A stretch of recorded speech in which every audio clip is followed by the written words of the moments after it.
Kashmiri chicken মশালা একবার খেলে এর স্বাদ মুখে লেগে থাকবে, আর রেস্টুরেন্টের কথা একেবারেই ভুলে যাবেন। চমৎকার স্বাদের এই কাশ্মীরি চিকেন মশালাটা দেখতে স্নিগ্ধা অ্যান্ড লতাস কিচেনে চোখ রাখুন, বা এই ভিডিওটি ডিটেলসে আগে আপলোড করা আছে, আপনারা সেখান থেকে দেখে নিতে পারেন। এত মজার চিকেন রান্না আপনারা একবার যদি খান বুঝতেই পারবেন না এটা যে ব্রয়লার মুরগি দিয়ে রান্না করা হয়েছে। তো খেতে ভীষণ চমৎকার। যদি আমার রেসিপি আপনাদের ভালো লাগলে লাইক কমেন্ট শেয়ার করবেন, আর আমার এই ইউটিউব চ্যানেলটিকে সাবস্ক্রাইব করবেন, আর সামনের দিকে এগিয়ে যেতে সাহায্য করবেন আশা করি।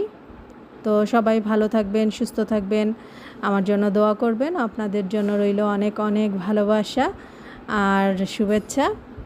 তো আপনারা আমার ভিডিওগুলো দেখেন, আমাকে সাপোর্ট করেন, আমি ভীষণভাবে আনন্দ পাই আপনাদের এই সাপোর্টে।